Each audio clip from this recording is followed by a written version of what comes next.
બાળકોની અંદર diabetes type 2નું પ્રમાણ વધી રહ્યું છે। આ અંતર્ગત ગુજરાત માધ્યમિક અને ઉચ્ચતર માધ્યમિક શિક્ષણ બોર્ડ દ્વારા પત્ર કરી તમામ માધ્યમિક અને ઉચ્ચતર માધ્યમિક શાળાઓની અંદર વિદ્યાર્થીઓને અવેરનેસ આવે તે માટે તકેદારીના ભાગરૂપે આ પત્ર કરવામાં આવ્યો છે। આ પત્રની અંદર વિદ્યાર્થીઓ માટે કેવી તકેદારી રાખવી જોઈએ, વિદ્યાર્થીઓ માટે કેવી સેમિનાર અને વર્કશોપ રાખવા માટેની પણ સૂચના કરવામાં આવ્યું છે।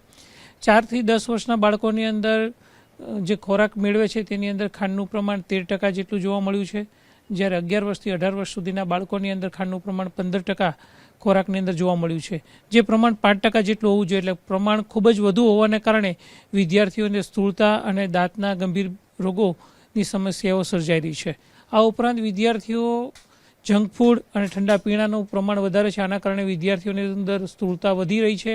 આ કારણે વિદ્યાર્થીઓનું શિક્ષણમાં પણ ધ્યાન રહેતું નથી, માટે આ સુગર બોર્ડ જે છે નોટિસ બોર્ડ ઉપર લગાવવા માટેનું સૂચન કરવામાં આવ્યું છે। વિદ્યાર્થીઓને વર્કશોપ અને સેમિનાર તજજ્ઞો દ્વારા, ડૉક્ટરો દ્વારા શાળામાં થાય તેવું સૂચન કરવામાં આવ્યું છે, જેથી વિદ્યાર્થીઓ શારીરિક રીતે તંદુરસ્ત રહે અને શિક્ષણ સારામાં સારું મેળવી શકે તે માટેનું આયોજન કરવામાં આવ્યું છે।